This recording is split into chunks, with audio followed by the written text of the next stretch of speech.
गुज़िश्ता साल की तरह भारत का रवा साल भी आबी जारियत का मंसूबा भारत बुनियादी जरूरत है पानी की। वो शहरियों को गुज़िश्ता 11-12 दिन से जो है वो नहीं मिल रहा और मुख्तलिफ इलाकों के अंदर 15 से 20 दिन से पानी की फरहमी बंद पड़ी हुई है। भारत की जानिब से दरियाए चनाब में पानी की आमद में बड़ी कमी हुई है। पाकिस्तान ने भारत से चनाब के बहाव में कमी पर वजाहत तलब कर लिया है। लिए और नहाने का पानी अवेलेबल होना ज़रूरी है, क्योंकि ये जो वेदर चेंज है इसी से जुड़ा हुआ सबसे अहम मसला ये है कि पानी की कमी हो जाएगी। पाकिस्तान से जंग के मुतरादिफ है। पाकिस्तान इस बारे में बिल्कुल क्लियर है और ओवरसीज पाकिस्तानी ज्यादा कुड़ते इसीलिए हैं। वो पाकिस्तानियों को मोटिवेट भी इसीलिए करते रहते हैं कि ये जिल्लत की जिंदगी तुम कैसे कबूल कर सकते हो। देखिए, जो शक्ल से थोड़ा गोरा चिट्टा नजर आएगा उसको देखते ही तो नहीं कहेंगे कि ये पाकिस्तानी है, लेकिन जब पासपोर्ट देखेंगे उसको भी जलील करना शुरू कर देंगे। तो पाकिस्तानी तो डबल ट्रिपल मार खाते हैं। एडमिशन अब आ रही है कि भाई 90 दिन का पानी स्टोरेज है इनके पास, और ये भी मेरे हिसाब से थोड़ा ज्यादा ही है। इनके पास कोई 60-65 दिन से ज्यादा नहीं है। ईस्टर्न रिवर्स रवि, बियास और सतलज है। वेस्टर्न रिवर्स जो चेनाब, झेलम और इंडस है और उनके ट्रिब्यूटरीज है। तो इंडिया हैज तकरीबन पूरी ऑटोनॉमी है रवि, बियास और सतलज का पानी इस्तेमाल करने के लिए। और आज शहर में दर्जा हरारत 44 सेंटीग्रेड था और पानी की तलब का अंदाजा आप खूब लगा सकते हैं। आज 8 लोगों की हलाकत हुई है गर्मी की वजह से। लगता यह है कि कराची को पानी के हवाले से लावारिस छोड़ दिया गया है। एक असली वीकनेस बाहर निकलती है जहां पर एक लोअर राइपेरियन स्टेट जो है, जिसने बेसिकली अपर राइपेरियन स्टेट से फालतू में पंगे करे हैं और जिसकी डिपेंडेंस है सीजनल रिवर फ्लोर्स के ऊपर, जो थोड़े बहुत इनके रेजर्वॉयर्स में गड्ढे कहीं पे खोद रखे हैं, और ऊपर से गवर्नेंस नाम की तो जीरो कुछ है नहीं, और ऊपर से एक एग्रीकल्चर हैवी इकोनॉमी जिसमें आटा के ऊपर लड़ाई झगड़े होते हैं। वहां पर अगर पानी बोले कि भाई पानी खत्म हो रहा है तो आपको समझ में आना चाहिए।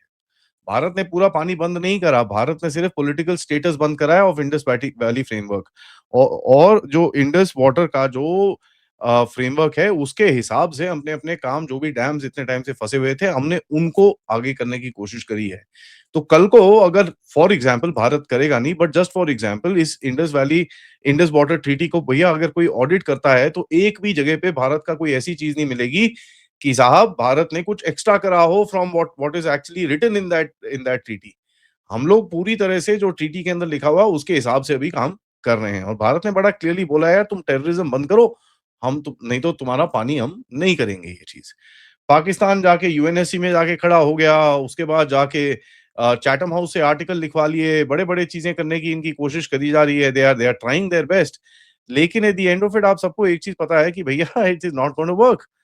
एंड टू अ पॉइंट इनके जो डेप्यूटी प्राइम मिनिस्टर हैं वो भी आके बड़ी बड़ी जबरदस्त तरह से धमकियां दे रहे हैं। तो सबसे पहले जरा धमकी सुनते हैं, उसके बाद थोड़ी सी आगे बात करेंगे। Let's actually look at that. ये सुनिए।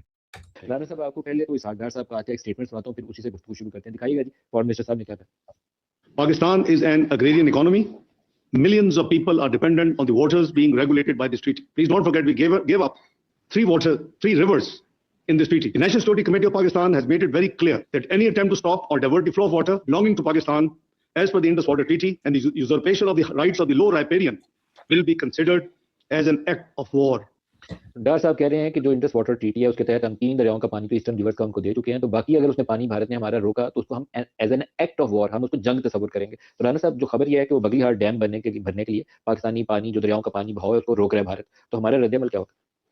देखिए, इसमें एक्ट ऑफ वार जो है वो एक बड़ा यानी बामानी और बड़ा यानी स्टेट फ्रेज है। इसमें कोई शक शुबे वाली या अदरवाइज इसको कंस्ट्रू करने वाली तो बात नहीं है। Act of war mean act of war.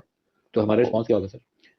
Response आप इसमें देखें, इसमें एक्ट ऑफ वॉर कहते हैं ना, काफी नहीं है ना, आप उसके एक काउंटर स्ट्रेटजी बनाते हैं तो अगर आप ये काम करोगे तो हम ये करेंगे। नहीं तो उसकी काउंटर स्ट्रेटजी तो यही है ना कि वो जिस चीज को एक्ट ऑफ वार तस्वर किया जाएगा या पानी को रोकने की वो जो कोशिश होगी, उस कोशिश को जो है वो डिफ्यूज किया जाएगा। क्योंकि चनाब के ऊपर जो इंडिया है, कोशिश डिफ्यूज करने का मतलब ये है कि आप उसके बगलीहार डैम को हिट करें। जी बिल्कुल, इसमें जो है वो ये हो सकता है।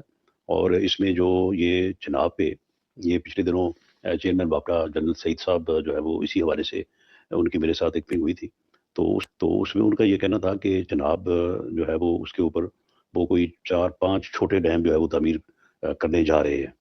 शायद कुछ के ऊपर उन्होंने को काम शुरू भी किया है, और उससे वो करेंगे ये कि जब हमें पानी की ज़रूरत होगी तो उसको वहाँ पे होल्ड करेंगे, रोकेंगे, और जब ज़रूरत नहीं होगी तो फिर उसको रिलीज़ करेंगे। तो इसमें हमारी क्या गलती है साहब? अगर आपने अपने देश के अंदर रिजर्वॉयर नहीं बनाए हैं, आपने अपने देश के अंदर अगर कनाल नहीं बनाए हैं, हमने तो नहीं रोका ना आपको अपने देश में जो करने के लिए। अगर आप बेवकूफ हो उसके अंदर हमारा क्या फॉल्ट है? ठीक है, इंडिया ने कोई ब्लॉक वॉक सब कुछ नहीं करा है, और हमारा जो पॉलिटिकल स्टेटस है वो इंडस वैली फ्रेमवर्क का, उसको साइड में करा है। सबसे बड़ी चीज तो मैं बोलता हूँ भैया, प्रिडिक्टेबिलिटी। पानी के ऊपर सबसे बड़ी चीज होती है, आपको एक पता होना चाहिए पानी कब आना है। जैसे वो खुद बोल रहा है कि भैया जब हमको चाहिए होगा तब देंगे, नहीं जब नहीं चाहिए होगा तब देंगे। That is exactly what we are going to do. तो आप अगर टेररिज्म करेंगे तो आपको लगता है उसके बाद हम आपको पानी पिलाएंगे? पाकिस्तान अगर चारों तरफ जाके और साइकोलॉजिकल इकोनॉमिक जो प्रॉब्लम है अपने रो रहा है, तो रोते रहिए, उसके अंदर कोई प्रॉब्लम नहीं है। अपने अब्बू चाचा जो तुमको अभी F-16 के लिए पैसे दे रहे हैं, इसके लिए दे रहे हैं, F-16 की बजाय तुम पैसे अपने डैम साफ करने के लिए क्यों नहीं लेते? सवाल बड़ा सिंपल है, यू पुट आउट टेररिज्म, अपना काम धंधा शुरू करिए। ऊपर से जो आपके अब्बू चाचा हैं इस टाइम पे, डोनाल्ड ट्रंप है, वो आपको कोई 400-500 मिलियन डॉलर दे रहे हैं F-16 के लिए। उसके बाद आपके एयरपोर्ट में सिक्योरिटी बढ़ाने के लिए कुछ पैसे दे रहे हैं, कुछ इधर दे रहे हैं, कुछ उधर दे रहे हैं। तो उस पैसे को डैम में डीसिल्टिंग कराइए अपनी।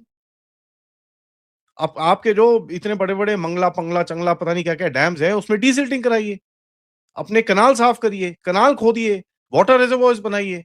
किसने मना करा आपको ये करने के लिए? पिछले 1 साल में भारत ने तो पैसे लगाए हैं वहां पर।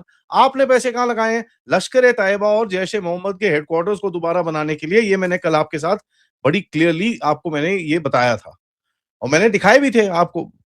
इसके ऊपर बड़ा एक अच्छा आर्टिकल आया है इंडिया टुडे के अंदर।